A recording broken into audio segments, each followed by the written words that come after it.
नमस्कार दोस्तों, डेट आज की 11 दिसंबर 2024 है। स्वागत है आपका एडिटोरियल डिस्कशन में। आज देखो 3 इश्यूज हम डिस्कस करेंगे। सबसे पहला आर्टिकल हम डिस्कस करेंगे UGC reforms in higher education से संबंधित। दूसरा आर्टिकल फिर इंडिया बांग्लादेश टाइज, और तीसरा स्पेस सेक्टर में इंडिया क्या कर रहा है और फ्यूचर प्लान्स क्या कैसे और बेहतर कर सकता है, वो सारी चीज़ें हम डिस्कस करेंगे इस आर्टिकल में। लास्ट में रिवीजन करेंगे, लेकिन डिस्कशन स्टार्ट करें उससे पहले कोट देख लीजिए। यूपीएससी ने मान लीजिए कोट पूछ लिया ये जूलियस सीजर का, I had rather be first in a village than second at Rome. कई बार एक लाइन आपने सुनी होगी, गांव में फर्स्ट होना ज्यादा बढ़िया है बजाय के किसी भी सिटी में सेकंड होना। ऐसा क्यों बोला जाता है? आप एग्जांपल देखिए ए और बी का, दोनों डॉक्टर्स हैं। ए जो है वो किसी गांव के फर्स्ट डॉक्टर हैं, बी जो है सीनियर डॉक्टर हैं, वैसे ए से स्किल भी काफी बढ़िया है, कॉम्प्लेक्स इश्यूज सोल्व करते हैं, कॉम्प्लेक्स केसेस देखते हैं, लेकिन सिटी में काम करते हैं गांव के बजाय। तो ना ए की जो सेल्फ वर्थ होगी ना अपने आप में वो ज्यादा होगी। वो इसलिए क्योंकि गांव के वो पहले डॉक्टर हैं, गांव के लोग उन्हें काफी ज्यादा रिस्पेक्ट करेंगे। कई बार ऐसा होता है कि ऐसे लोगों की ईगो भी बढ़ जाती है, क्योंकि मोनोपोली है, एकमात्र पर्सन है वो, बहुत सारे लोग उन पे डिपेंडेंट हैं, बहुत रिस्पेक्ट मिलती है। तो इस वजह से बहुत बार कॉम्प्लेसेंसी भी आ जाती है, ईगो बढ़ जाती है ऐसे लोगों की। वो कहते हैं ना छोटे कुआं का मेंढक, मतलब कुछ लोग आपने देखा होगा कि अपने छोटी सी दुनिया में जी रहे होते हैं, जहां पे उनकी रिस्पेक्ट होती है वो अपने आप को बहुत ज़्यादा इन्फ्लुएंशियल मानते हैं। देखा होगा आपने जरूर ऐसा। बी जो बढ़िया डॉक्टर हैं, ज़्यादा स्किल्ड हैं, लेकिन शहर में काम करते हैं, शहर में उन जैसे और भी डॉक्टर्स हैं, तो लोगों के पास चूंकि अल्टरनेटिव्स हैं तो उतनी रिस्पेक्ट बी की नहीं है। देखो आमतौर पे ये तो मैंने चलो आपको डॉक्टर्स का एग्जांपल दे दिया, ब्यूरोक्रेट्स या फिर दूसरे सेंस में ये यूज किया जाता है। कई बार एक छोटे से शहर में कोई ऑफिसर होता है, वो बहुत ज़्यादा एरोगेंट होता है, कई बार आपने देखा होगा।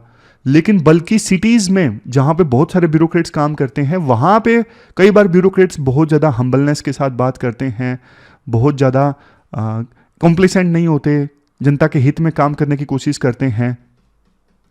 तो ये मतलब है इस कोट का। डिस्कशन स्टार्ट करें उससे पहले एक छोटी सी और भी इंफॉर्मेशन है।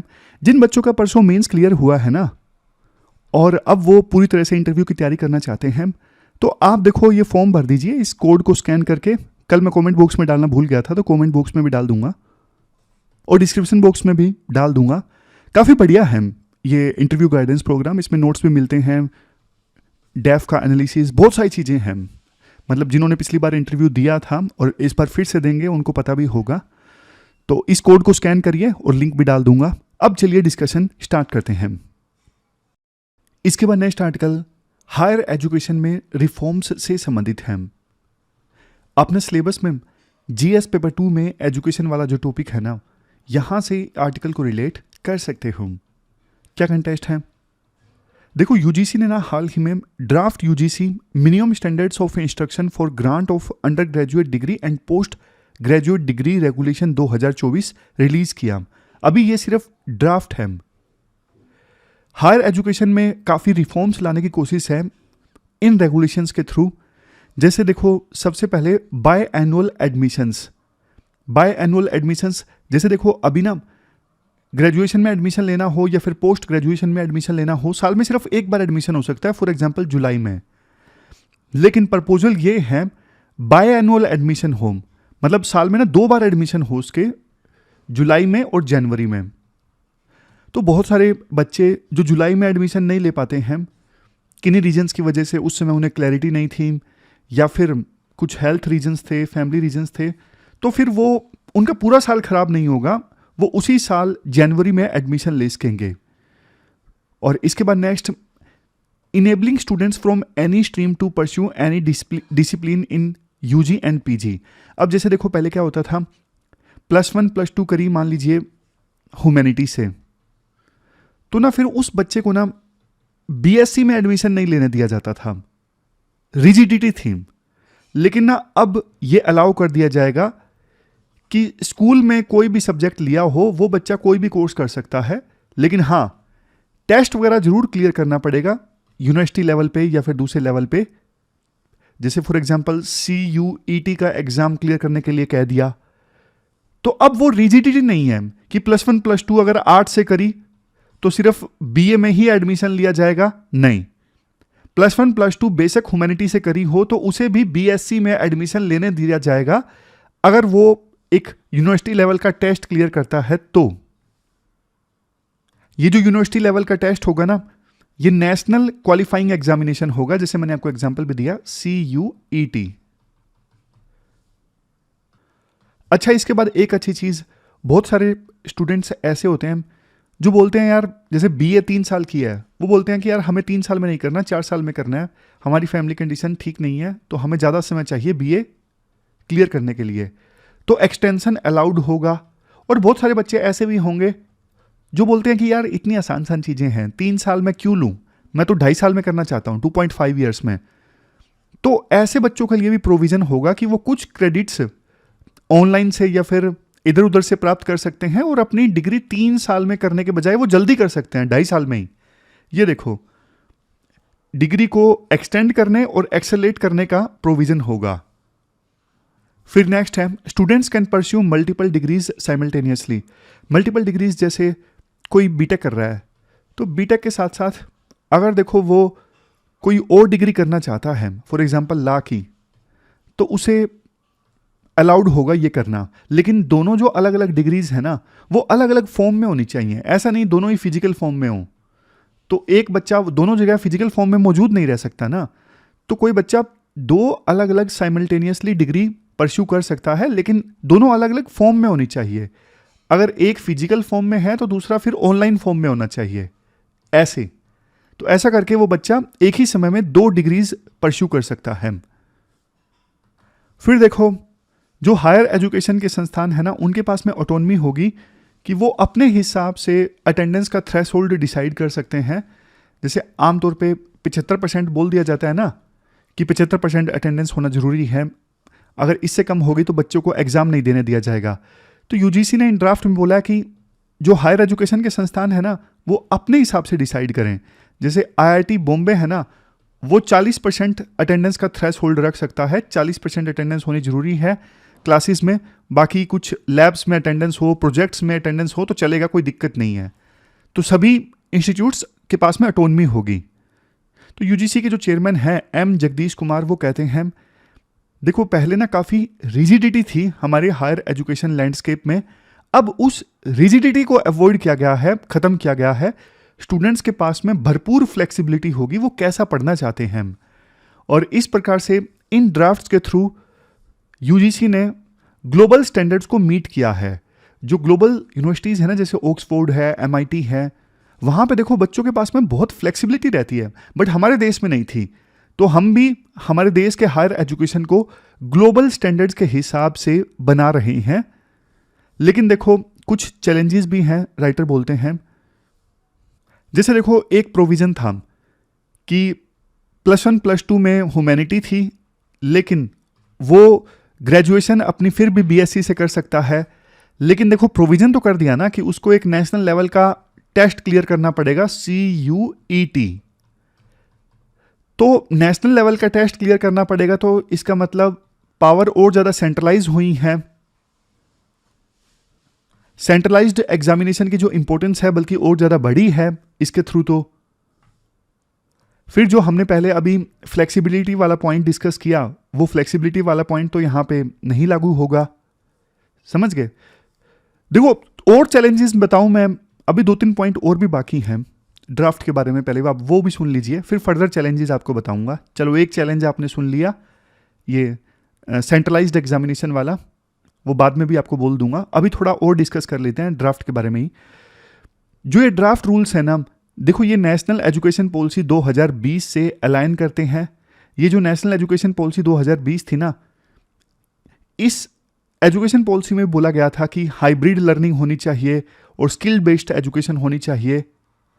तो UGC ने जो ड्राफ्ट प्रपोज किए हैं ना, इनमें भी स्किल पे काफ़ी फोकस किया गया है कि बच्चा अपनी डिग्री प्राप्त करते करते स्किल सर्टिफिकेशन हासिल कर सकता है, और स्किल सर्टिफिकेशन वो हासिल करता है तो इसमें उसको जो क्रेडिट मिलेंगे ना, वो क्रेडिट काउंट किए जाएंगे फाइनल डिग्री में। तो ये अच्छी चीज़ है। और इसके अलावा ये जो यूजीसी के ड्राफ्ट रूल्स हैं ना, ये नेशनल क्रेडिट फ्रेमवर्क की इम्प्लीमेंटेशन को सपोर्ट करते हैं। नेशनल क्रेडिट फ्रेमवर्क, जैसे हमने पहले भी एक आर्टिकल डिस्कस किया था, फॉर एग्जांपल अब ग्रेजुएशन हासिल करनी है, ग्रेजुएशन की डिग्री, तो यूजीसी ने फिक्स कर दिया ग्रेजुएशन की डिग्री हासिल करने के लिए ना 120 क्रेडिट होने जरूरी हैं। और ये जो क्रेडिट है ना, एकेडमिक बैंक होगा हर एक स्टूडेंट का, वहां पे स्टोर करके रखे जाएंगे। अब बच्चे के पास में ना ऑप्शन होंगे, ऑप्शन जैसे 4 सब्जेक्ट हैं, ए बी सी डी, तो 4 में से कौन से 3 बच्चा परस्यू करना चाहता है, कौन से 3 पढ़ना चाहता है, कौन सा नहीं पढ़ना चाहता, ये बच्चा अपने हिसाब से डिसाइड कर लेगा। और हर एक सब्जेक्ट पढ़ के उसका पेपर देने के लिए अगर पेपर पास करता है तो वो बच्चा क्रेडिट मिल जाएंगे। तो क्रेडिट सिस्टम काफ़ी ज़्यादा फ्लेक्सिबल है और उसी के फ्रेमवर्क को कहते हैं ये नेशनल क्रेडिट फ्रेमवर्क। तो यूजीसी का ये जो ड्राफ्ट है ना, ये नेशनल क्रेडिट फ्रेमवर्क को सपोर्ट करता है और इस फ्रेमवर्क में बच्चों को काफ़ी एकेडमिक फ्लेक्सिबिलिटी मिलती है, वो क्या पढ़ना चाहते हैं, क्या नहीं पढ़ना चाहते हैं, कौन सा सब्जेक्ट उन्हें अच्छा लगता है, कौन सा नहीं लगता है। चलो ये 2-3 बातें और भी थी। अब फिर चैलेंजेस पे कंटिन्यू करते हैं। एक चैलेंज मैंने आपको बता दिया, एग्जामिनेशन सेंट्रलाइज्ड है फिर से, तो फ्लेक्सिबिलिटी जितनी बोल रहे हैं उतनी नहीं है। फिर नेक्स्ट चैलेंज ये है कि रिसोर्सेज भी तो होने चाहिए इतने अच्छी अच्छी चीज़ों को इंप्लीमेंट करने के लिए। अब जैसे यूनिवर्सिटीज़ में जो दिक्कतें होती हैं, फैकल्टीज़ की स्ट्रेंथ उतनी नहीं है जितने स्टूडेंट्स हैं, बहुत सारे हायर एजुकेशन के संस्थान अंडर फंडेड है, बहुत मुश्किल से अपना काम चला रहे हैं। और कई बार टीचर्स भी ऐसे होते हैं जिनमें मोटिवेशन बहुत कम होता है बच्चों को पढ़ाने के लिए कि हाँ बस सरकारी नौकरी लग गई, इसी में जीवन है और कुछ नहीं करना। तो ऐसी सोच होती है कई बार।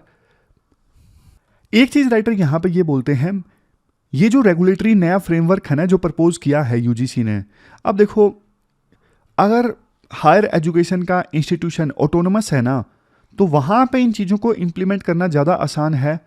अगर वो कॉलेजेस फॉर एग्जांपल जिनका एफिलिएशन स्टेट यूनिवर्सिटीज़ के साथ में है, तो उन कॉलेजेस में इन चेंजेस को इम्प्लीमेंट करना देखो बहुत डिफिकल्ट है।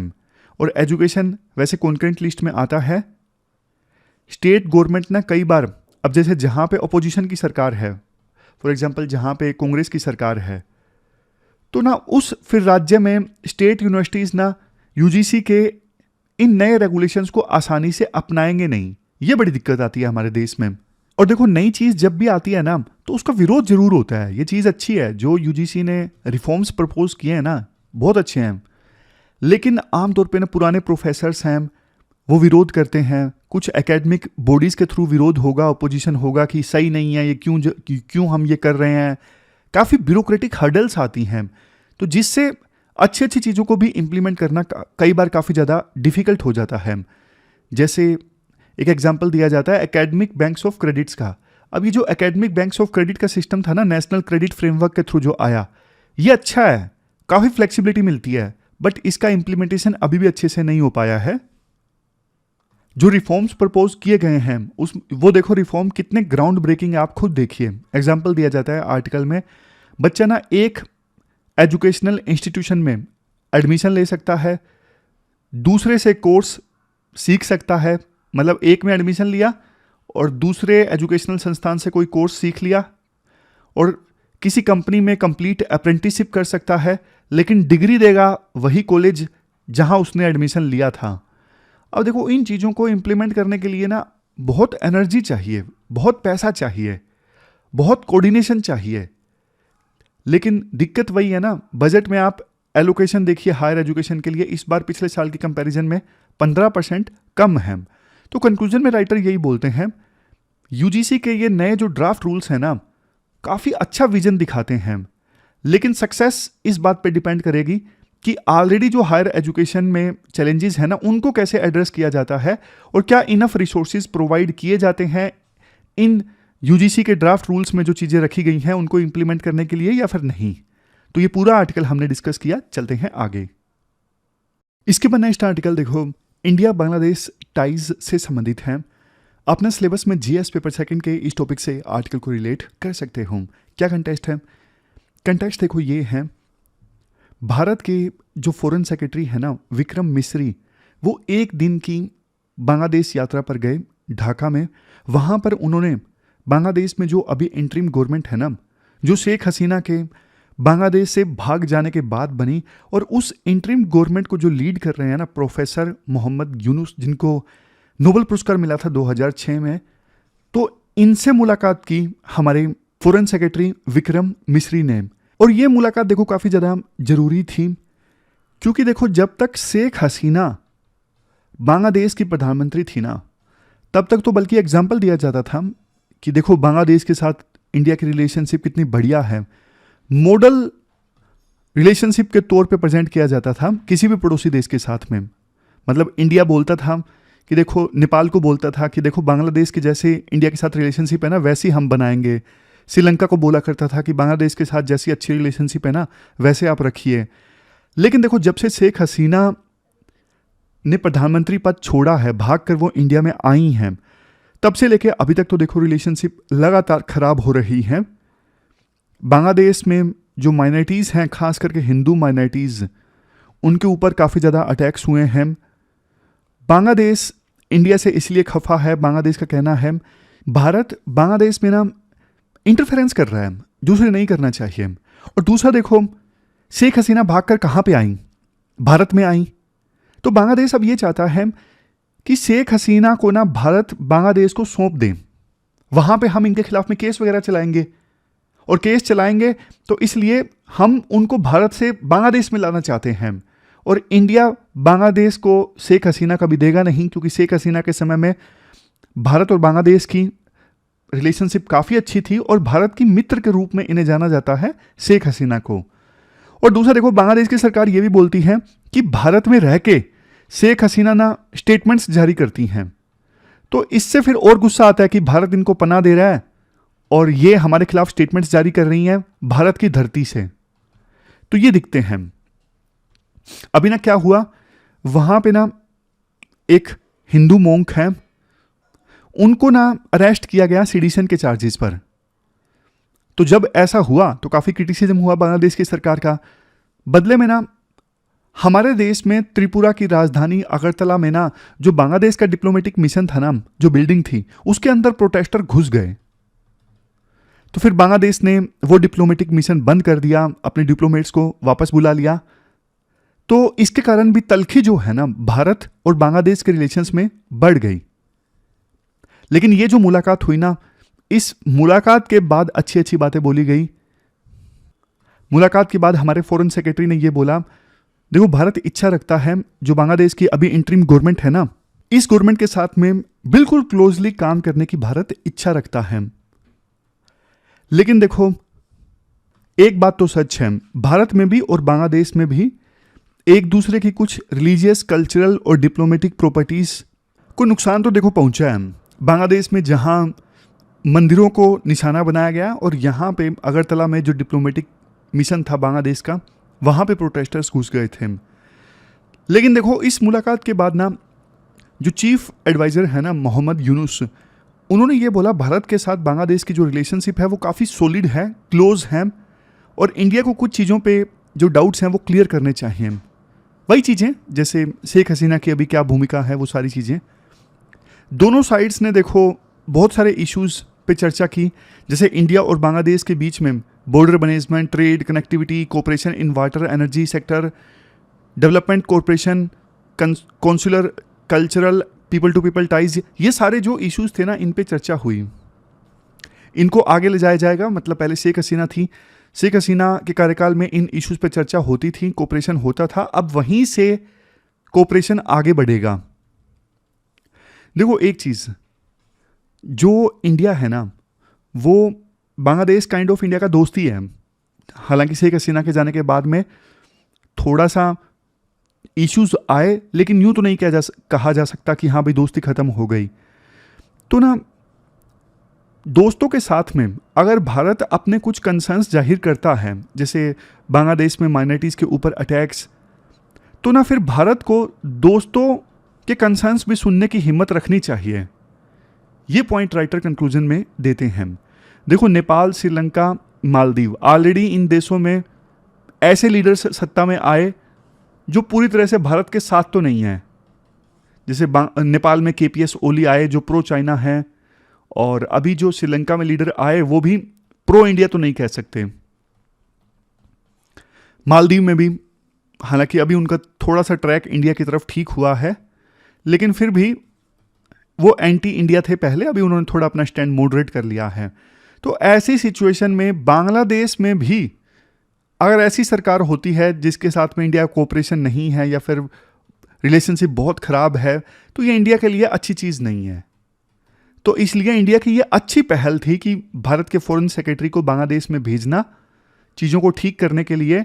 और उम्मीद ये है कि आगे भी इंडिया बांग्लादेश में अब जो नई रियलिटी है कि शेख हसीना सत्ता में नहीं है, इस नई रियलिटी के हिसाब से इंडिया बांग्लादेश के साथ में एंगेज करेगा और अच्छे रिश्ते जो बने थे पहले उनको कायम रखा जाएगा। तो ये पूरा आर्टिकल हमने डिस्कस किया इंडिया बांग्लादेश रिलेशनशिप से संबंधित। इसके बाद नेक्स्ट आर्टिकल देखो, इंडिया के स्पेस सेक्टर से संबंधित है। आप सिलेबस में जीएस पेपर 3 के इस टॉपिक से आर्टिकल को रिलेट कर सकते हो। देखो पहले मैं आपको ना कुछ बेसिक्स बताता हूँ, उसके बाद फिर आज जो ये article next generation launch vehicle पे फोकस कर रहा है ना, वो हम कवर करेंगे। कुछ बेसिक्स मैं आपको पहले बता देता हूँ। मुझे एक बात बताइए, इंडिया ने अपना पहला साउंडिंग रॉकेट कब लॉन्च किया था? इंडिया ने अपना पहला साउंडिंग रॉकेट लॉन्च किया था 1963 में। साउंडिंग रॉकेट मतलब एक छोटा सा रॉकेट होता है जो रिसर्च एंड टेस्ट पर्पजेज के लिए लॉन्च किया जाता है। तो केरला के थुम्बा से हमने ये पहला साउंडिंग रॉकेट लॉन्च किया था।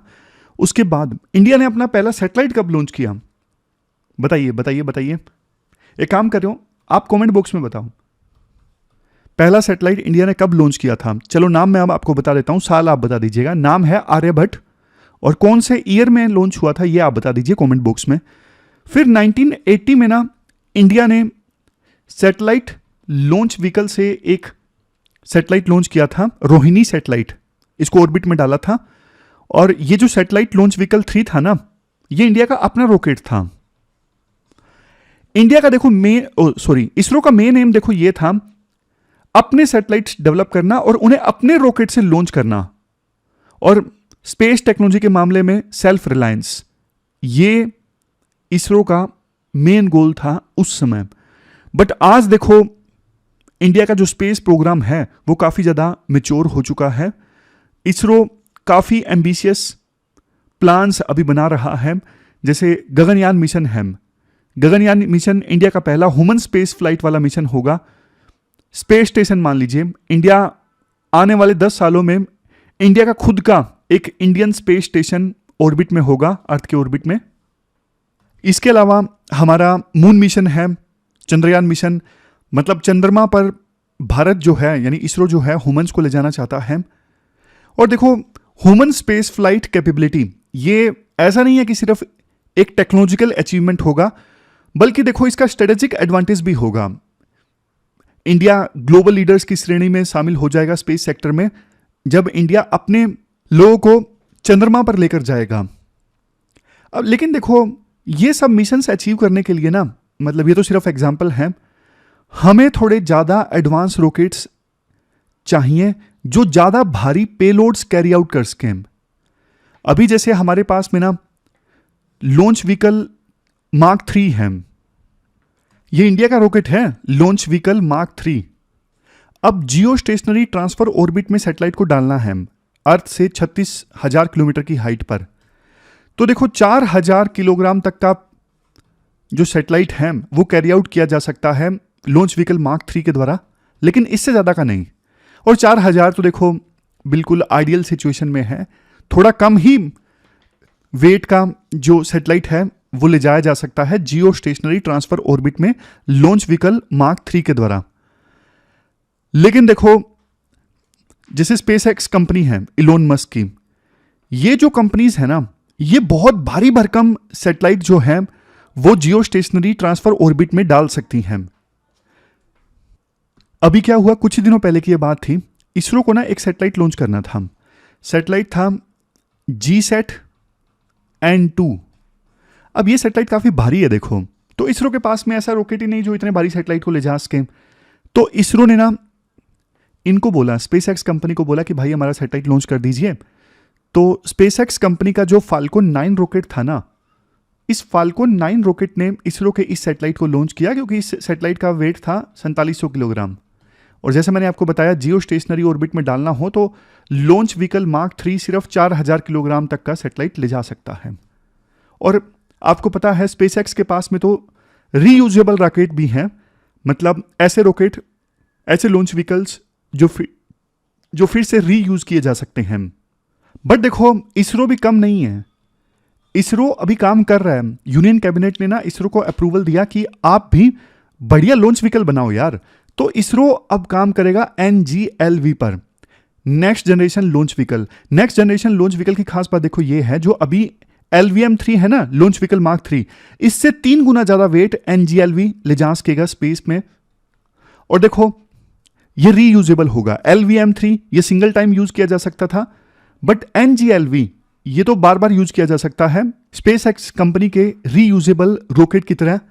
तो अब देखो फायदा इससे ये होगा, कई बार ना स्पेस साइंटिस्ट को ना बहुत बारीकी से काम करना पड़ता है कि सैटेलाइट जो लॉन्च करना है उसका वेट ज्यादा ना हो, तो उनका बहुत सारा समय तो इसी में चला जाता है। बट NGLV में ज्यादा वेट कैरी आउट करने की क्षमता होगी, तो उतना टाइम वेस्ट अब स्पेस साइंटिस्ट का नहीं होगा। यहां पे देखो एक चीज बताना जरूरी है, जो ये रीयूजेबल रॉकेट होते हैं ना, इनको वापस अर्थ पर लाया जाता है। अब देखो अर्थ पर जब वापस लाया जाएगा तो ग्रेविटी आपको पता है अर्थ की होती है, लेकिन स्पीड को कंट्रोल करके लाया जाता है और इसमें काफी सारा फ्यूल खर्च होता है। लेकिन देखो फ्यूल तो ज्यादा खर्च होता है, बट ओवरऑल अगर हम कॉस्ट निकालें कि रॉकेट फिर से रीयूज हो सकता है, ओवरऑल कॉस्ट में बचत होती ही है। तो ये जो हैवी लिफ्ट रीयूजेबल रॉकेट्स है ना, ये देखो स्पेस ट्रांसपोर्टेशन को ना बहुत ज्यादा अफोर्डेबल बनाते हैं। अब इसके बाद राइटर ये बोलते हैं स्पेस प्रोग्राम्स में ना प्राइवेट सेक्टर का रोल हमें इंक्रीज करने की आवश्यकता है। ये तो वो सारे एग्जांपल्स है जो मैंने आपको दिए कि किस प्रकार से हमने इनका स्पेसएक्स कंपनी का रॉकेट वगैरह यूज किया सैटेलाइट लॉन्च करने के लिए, क्योंकि वो भारी सैटेलाइट था। तो राइटर देखो ये बोलते हैं कि ना स्पेस प्रोग्राम में ना प्राइवेट सेक्टर को और ज्यादा एग्रेसिवली यूज किया जाए। इससे क्या होगा, इसरो पे सारा प्रेशर नहीं आएगा, अभी सारा प्रेशर इसरो पर ही है। देखो स्पेस जो है वो एक काफी तेजी से ग्रो करने वाला सेक्टर है और इसमें कॉमर्शलाइजेशन की बहुत सारी अपॉर्चुनिटीज हैं। अगर देखो प्राइवेट कंपनीज भारत में अपने रीयूजेबल रॉकेट्स डेवलप करते हैं ना, तो फिर इसरो के NGLV को एक बैकअप ऑप्शन मिलेगा। इसरो मान लीजिए नहीं डेवलप कर पाया तो कम से कम प्राइवेट कंपनीज ने डेवलप कर लिया, जैसे स्पेसएक्स कंपनी ने डेवलप किया है।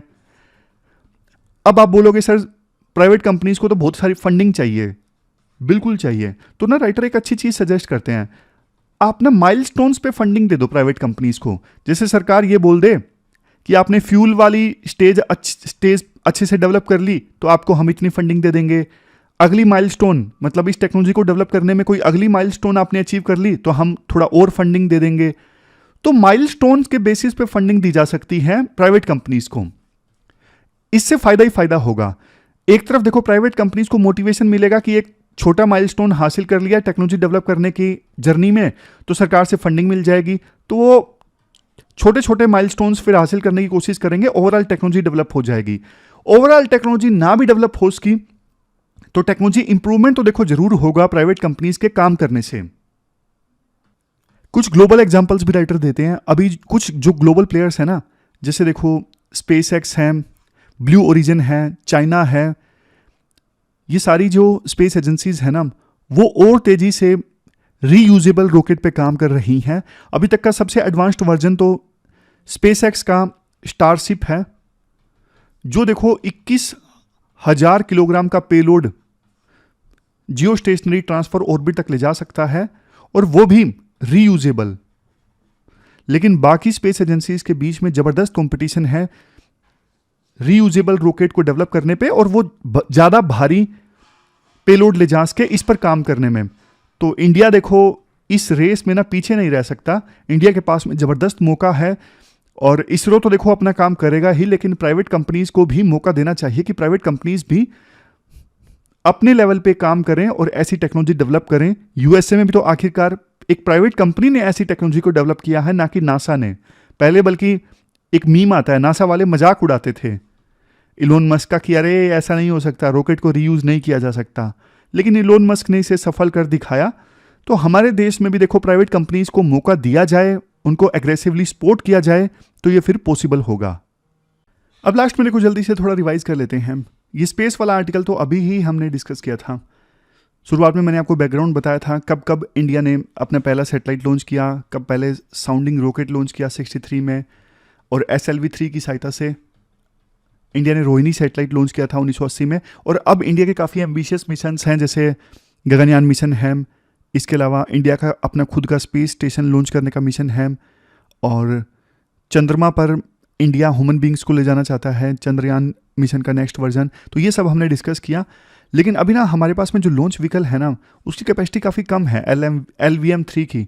तो इसलिए इसरो को अब अप्रूवल मिला है NGLV पे काम करने का। नेक्स्ट जनरेशन लॉन्च व्हीकल पे काम इसरो अब करेगा, और इसकी जो कैपेसिटी होगी LVM-3 से 3 गुना ज़्यादा होगी। इसके अलावा ये रीयूजेबल भी होगा। बहुत सारे फायदे होंगे अगर इसरो ये डेवलप कर लेता है तो। लेकिन बाद में हमने ये भी डिस्कस किया कि इसरो को ना प्राइवेट सेक्टर को भी ज़्यादा इन्वॉल्व करना चाहिए, ताकि वो भी काम करें इस टेक्नोलॉजी पे, क्योंकि इसरो को भी एक बैकअप मिलेगा। माइलस्टोन बेस्ड फंडिंग दी जा सकती है प्राइवेट कंपनीज को अगर वो इन्वॉल्व होते हैं। तो ये सारी चीज़ें हमने डिस्कस की। फिर ये UGC वाला आर्टिकल भी हमने डिस्कस किया था, ड्राफ्ट UGC रेगुलेशन 2024। इसमें बहुत सारी अच्छी अच्छी बातें हैं। 2 बार एडमिशन, क्रॉस स्ट्रीम मतलब +1 +2 में अगर अलग सब्जेक्ट हैं तो भी ग्रेजुएशन अलग सब्जेक्ट में की जा सकती है। एक ही समय में अलग अलग मोड में 2 डिग्री परस्यू की जा सकती है। Flexible course duration, course extend भी किया जा सकता है, जल्दी भी कंप्लीट किया जा सकता है। इंस्टीट्यूशंस को ऑटोनॉमी मिलेगी, वो अपने हिसाब से परसेंटेज डिसाइड कर सकते हैं। और अच्छी चीज़ ये है कि ये जो ड्राफ्ट रिलीज़ किया है UGC ने, ये नेशनल एजुकेशन पॉलिसी 2020 से अलाइन करता है, और इसके अलावा नेशनल क्रेडिट फ्रेमवर्क को भी सपोर्ट करता है। लेकिन देखो कुछ चैलेंजेस हैं, जैसे अभी फैकल्टी स्ट्रेंथ कम है, इंस्टीट्यूशंस को फंडिंग नहीं मिलती, ट्रेन टीचर्स कम हैं, और रेगुलेटरी फ्रेमवर्क में लिमिटेशंस हैं। ये सारी प्रॉब्लम्स हमने डिस्कस की। एकेडमिक स्ट्रक्चर से, एकेडमिक जो बॉडीज़ हैं वहाँ से भी विरोध आएगा, ब्यूरोक्रेटिक हर्डल्स आएंगी। सरकार ने इस बार हायर एजुकेशन के लिए पिछले साल के अपेक्षाकृत कम बजट एलोकेट किया, और सेंट्रलाइजेशन का डर भी है। जैसे अगर बच्चा +1 +2 में अलग सब्जेक्ट है और डिग्री में अलग सब्जेक्ट से ग्रेजुएशन परस्यू करना चाहता है तो एक सेंट्रलाइज टेस्ट देना होगा, जैसे CUET। तो ये सारा हमने डिस्कस किया था। रिसोर्स दो और जो ऑटोनॉमी दो, जो एफिलेटेड कॉलेजेस हैं स्टेट यूनिवर्सिटीज़ के, उनको ज़्यादा समय दो। तो इस प्रकार से हम ये रिफॉर्म्स अचीव कर सकते हैं। फिर ये बांग्लादेश वाला आर्टिकल भी हमने डिस्कस किया था। बांग्लादेश इंडिया के बीच में ना काफ़ी इश्यूज आ रहे हैं। इशू देखो इसलिए आ रहे हैं क्योंकि शेख हसीना जा चुकी हैं। शेख हसीना के समय में रिश्ते काफ़ी अच्छे थे, लेकिन जैसे ही शेख हसीना भारत में आई उसके बाद तो जहां बांग्लादेश में माइनॉरिटीज़ पे अटैक स्टार्ट हुए, टेम्पल्स पे अटैक स्टार्ट हुए, और यहाँ पर भी अगरतला में जो बांग्लादेश का डिप्लोमेटिक मिशन था वहाँ पे प्रोटेस्टर्स अंदर चले गए। तो अभी भारत के जो फॉरेन सेक्रेटरी है ना, वो बांग्लादेश की यात्रा पर गए और बहुत सारे इश्यूज़ पे चर्चा हुई, जैसे ये सब border management, trade connectivity, water cooperation, energy sector development, consular matters, cultural ties. जो वहाँ के अभी चीफ एडवाइज़र है ना मोहम्मद यूनुस, उन्होंने बोला भारत के साथ रिलेशंस सॉलिड हैं, लेकिन कुछ चीज़ों को लेके क्लैरिफिकेशन चाहिए इंडिया से। शेख हसीना को भारत बांग्लादेश को सौंप दे, ये सब चीज़ें हमने डिस्कस की। और लास्ट में कंक्लूजन में ये डिस्कस किया था, अगर देखो अपने पड़ोसी देशों को अपने कंसर्न्स इंडिया जाहिर करता है तो इंडिया के उनके कंसर्न सुनने की भी हिम्मत रखनी चाहिए और नई रियलिटी को स्वीकार करना चाहिए। बांग्लादेश में नया जो रूल है, जिनके हाथ में सत्ता है, उनके साथ में अच्छे से डील करना चाहिए। तो ये पूरा इंडिया बांग्लादेश रिलेशंस का आर्टिकल हमने डिस्कस किया। फिर ये इशू आपको, ये क्वेश्चन आपको एड्रेस करना है 250 वर्ड्स में, स्पेस सेक्टर से संबंधित 15 मार्क्स का ये क्वेश्चन है और 250 वर्ड्स में आपको आंसर देना है। तो ये थी हमारी आज की डिस्कशन। कल मिलते हैं फिर से एक नई डिस्कशन के साथ। तब तक आप अपना ख्याल रखिए, अच्छे से पढ़िए। Thank you very much for discussion.